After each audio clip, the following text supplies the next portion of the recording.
देखो इस फंक्शन को ऑब्जर्व करो, ठीक है। क्वेश्चन में दिया गया है कि find the value of a and b so that the function is continuous, ठीक है। हमें ए और बी की वैल्यू फाइंड आउट करनी है जिससे कि फंक्शन क्या हो, कंटिन्यूअस हो, ठीक है। तो देखो हमें यहाँ पे 2 और 10 पे कंटिन्यूटी चेक करनी है, ठीक है। देख लो फंक्शन की डेफिनेशन ब्रेक हो रही है 2 एंड 10 पे, ठीक है। तो सबसे पहले हम 2 के लिए चेक करते हैं। तो देखो f2, ठीक है। तो when x is less than equal to 2, जब x इज इक्वल टू 2 हो तो कितनी आ रही वैल्यू फंक्शन की, 5, ठीक है। अब इसके लेफ्ट हैंड लिमिट देखते हैं, लिमिट, ठीक है, limit x tends to 2 negative fx, ठीक है, इज इक्वल टू आ जाएगा लिमिट इक्वल टू आ जाएगा आपका लिमिट, ठीक है, h tends to 0 f2 minus h, ठीक है। तो हो जाएगा लिमिट h टेंड्स टू 0, ठीक है। तो देखो 2 से जब छोटी है x की वैल्यू तो फंक्शन की वैल्यू कितनी आ रही है, 5, ठीक है। तो सीधे सीधा हमारा आंसर मिल गया 5, ठीक है। अब देखो इसके RHL निकालते हैं हम। RHL is equal to limit x tends to 2 positive fx, ठीक है, is equal to limit h tends to 0 f2 plus h, ठीक है।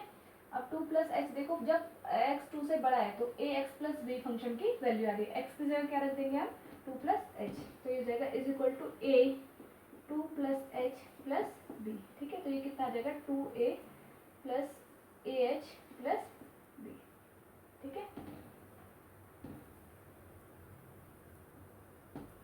लिमिट x टेंड्स टू 0, ठीक है। अब देखो h वाला टर्म 0 हो जाएगा तो ये क्या आ जाएगा 2a प्लस b, ठीक है। अब हमें देखो फंक्शन कंटिन्यूअस है, सिंस अगर फंक्शन को 2 पे कंटिन्यूअस होना है, अगर फंक्शन को 2 पे कंटिन्यूअस होना है तो हमारी क्या कंडीशन होती है, left hand limit is equal to right hand limit is equal to function defined at point 2, ठीक है। तो देखो ये क्या हो जाएगा, यहाँ पे LHL is equal to RHL is equal to जो है फंक्शन डिफाइंड एट 2, ठीक है। अब देखो 2a प्लस बी में LHL इक्वल टू RHL ले लेती हूँ, चाहे आप 2 के इक्वल कर दो, बात तो वही है, चाहे LHL भी 5 है और f डिफाइंड एट 2 भी 5 है। तो देखो यहाँ पे 2a plus b is equal to आपका क्या आ जाएगा 5, इक्वेशन नंबर 1, ठीक है। दिस इज इक्वेशन नंबर 1, ठीक है। अब देखो आप दूसरा है 2 पे चेक करेंगे, 10 पे चेक करेंगे हम, ठीक है। तो एट पॉइंट 10, ठीक है। तो हमारी देखो f10 क्या आ रहा है, f10 आ रहा है जब x is greater than equal to 10 then function की वैल्यू कितनी आ रही है 21, ठीक है।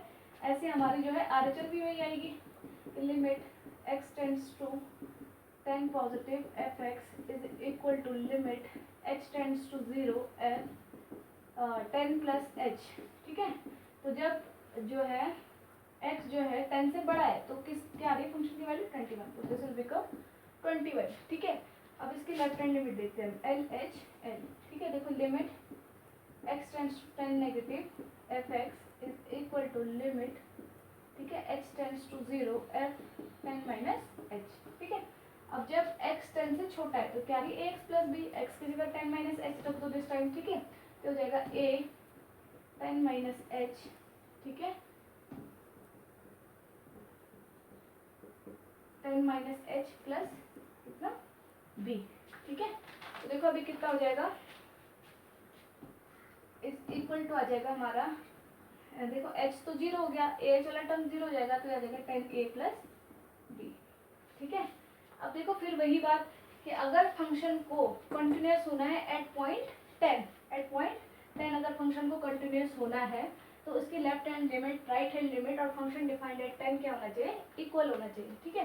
तो देखो मैं कर लेती हूँ यहाँ पे LHL equal to RHL is equal to function defined at point 10, ठीक है। LHL रख रही हूँ मैं 10a प्लस b, ठीक है। अब RHL में 21 है, f10 में 21 है, तो किन्हीं दो को इक्वल रख दो, दिस इज इक्वेशन नंबर 2, ठीक है। तो देखो अब हमारे पास दो इक्वेशन मिल गई है, ठीक है, दो इक्वेशन मिल गई है और दो ही हमारे पास वेरिएबल हमको निकालने हैं। तो दो वेरिएबल निकालने के, दो अननोन वेरिएबल निकालने के लिए दो इक्वेशन इनफ होती है। तो देखो ये हो जाएगा 10a plus b is equal to 21, equation number 2, ठीक है। तो मैं इस इक्वेशन से देखो subtracting equation number 1 from equation number 2, ठीक है। तो ये जाएगा, देखो इक्वेशन नंबर 2 क्या है, 10a plus b is equal to 10a plus b minus, ठीक है, 2a plus b is equal to 21 minus 5, ठीक है। अब ये जाएगा 10a minus 2a plus b minus b is equal to 21 minus 5, ठीक है। ये बी बी कैंसिल आउट हो जाएंगे, this will become 8a is equal to 21 में से 5 किया तो आता है हमारा 16, तो a इज इक्वल टू कितना आ गया हमारे पास 2, ठीक है। अब 8 2 आ गया आपका, तो किसी भी इक्वेशन में रखो, देखो यहाँ पे मैं इक्वेशन नंबर 1 में सब्स्टिट्यूट कर रही हूँ a की वैल्यू, ठीक है। तो हमारे, ठीक है, सब्स्टिट्यूटिंग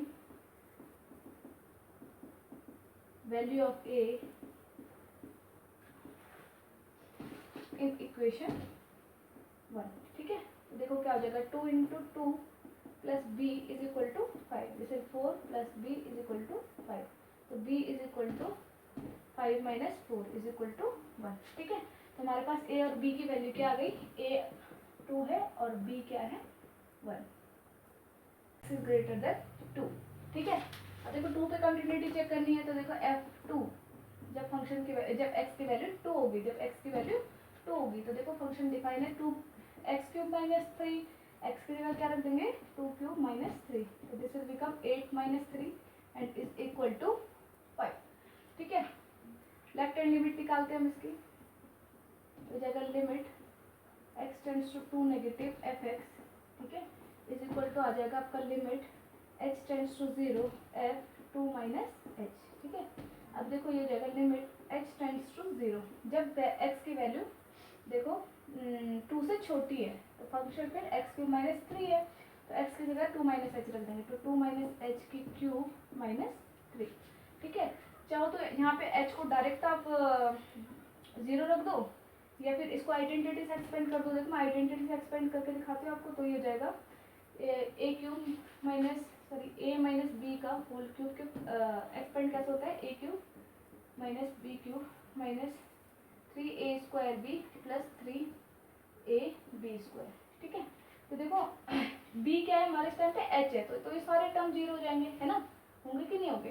तो देखो एक बार देख लो आप, 2 cube minus h cube minus 3a square h plus 3 a यहाँ पे हमारा 2 का स्क्वायर यानी कि 4, ठीक है, और ये हो जाएगा h plus 3 into a into b का स्क्वायर, ठीक है, और ये हो जाएगा माइनस 3, ठीक है। तो ये देखो h को 0 पुट करेंगे हम, तो ये सारे टर्म, ये तीनों टर्म क्या हो जाएंगे 0 हो जाएंगे, ठीक है। तो हो जाएगा limit h tends to 0, 2 cube कितना, सॉरी h को हम 0 रख चुके हैं, तो हो जाएगा 2 क्यूब कितना होता है 8 माइनस 3 कितना हो जाएगा 5, तो ये इसकी लेफ्ट हैंड लिमिट आ गई, ठीक है। इसकी राइट हैंड लिमिट देखते हैं, limit x tends to 2 positive fx is equal to limit h tends to 0, ठीक है, f2 प्लस h, तो जब 2 से बड़ा है h तो क्या आ रहा है x स्क्वायर प्लस 1, तो देखो जगह limit h tends to 0, x की जगह रखेंगे 2 प्लस h,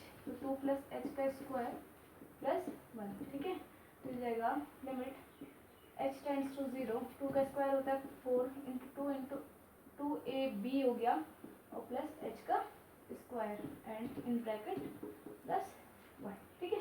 अब h को 0 पुट करोगे, दोनों टर्म 0 हो जाएंगे, होंगे कि नहीं होंगे, तो ये क्या हो जाएगा 4 प्लस 1 इज इक्वल टू 5, ठीक है। तो देखो हमारी क्या हो गया, left hand limit is equal to right hand limit is equal to function defined at point 2, ठीक है। f2 is equal to LHL is equal to RHL, ठीक है। Hence function is continuous at point 2, ठीक है, ठीक है। इस question में कुछ खास नहीं है, बस मैं आपको ये बताना चाह रही हूँ कि आप किस पॉइंट पे जो है कंटिन्यूटी डिसकंटिन्यूटी चेक करोगे, ठीक है। तो देखो अगर हम 0 को x जब है 0 के बराबर है या 0 से बड़ा है, तो फंक्शन की वैल्यू क्या रखे 3 रखे, लेकिन देखो 0 से जब x की छोटी वैल्यू होंगी तो क्या फंक्शन डिफाइंड है, नहीं है, ठीक है। इसका मतलब इसकी लेफ्ट हैंड लिमिट तो हम निकाल नहीं सकते, तो हम 0 पे चेक नहीं करेंगे, ठीक है। अब देखो 1 पे देखो 1 से छोटी और 1 के बराबर वैल्यू फंक्शन 1 के बराबर के लिए फंक्शन की वैल्यू जो है 3 है, ठीक है।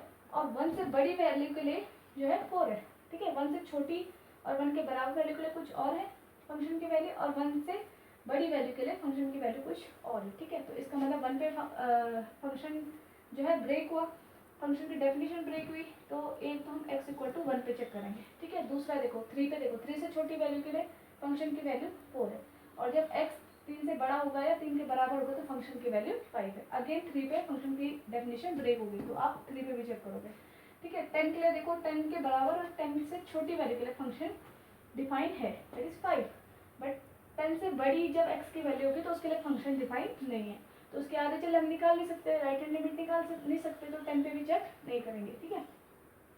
देखो ये इसका मतलब है फंक्शन डिफाइन होगा ऑन इंटरवल 0, 10, इसके बीच में फंक्शन डिफाइन हो रखा है। देखो तो बहुत प्लेन क्वेश्चन बन गया कि देखो अब 3 और 1 पे हमें चेक करना है, ठीक है। तो देखो f1 कितना हमारे पास, जब फंक्शन की वैल्यू 1 है तो कितनी है 3 है, ठीक है। और इसकी लेफ्ट हैंड लिमिट क्या आएगी, limit x tends to 1 negative fx, ठीक है। वही हो गया कि limit h tends to 0 f 1 minus h। अब देखो 1 में से छोटा सा नंबर कोई माइनस कर दे तो इस वाली कैटेगरी में आ गया कि x इज लेस देन 1, तो फंक्शन की वैल्यू फिर क्या है 3 है, ठीक है। आगे चल देखो इसकी limit x tends to 1 positive fx is equal to limit x tends to 1 positive, ठीक है। ये हो जाएगा f1 प्लस h, ठीक है। और जब फंक्शन की जब x जो है 1 से बड़ा है तो फंक्शन की वैल्यू कितनी आ रही 4 है। तो देखो ना तो f1 is equal to LHS but not equal to RHS, ठीक है। तो 1 पे कंटिन्यूस नहीं है, ठीक है। अब 3 पे चेक करते हैं, 3 पे चेक करेंगे तो f3 कितना आ रहा है 5, ठीक है। और इसकी लेफ्ट हैंड लिमिट कितनी आएगी, ठीक है। लिमिट डायरेक्ट लिख रही हूँ मैं, h tends to 0 3 minus h, ठीक है। फंक्शन एट 3 माइनस h, तो 3 माइनस h यानी कि फंक्शन की वैल्यू आएगी 4, ठीक है। और RHL क्या आएगा इसका, limit h tends to 0 f 3 plus h, तो क्या आएगा जब x से बड़ा है तो 5, तो ना तो 1 के लिए कंटिन्यूस है और ना ही 3 के लिए ये फंक्शन कंटिन्यूस है, ठीक है।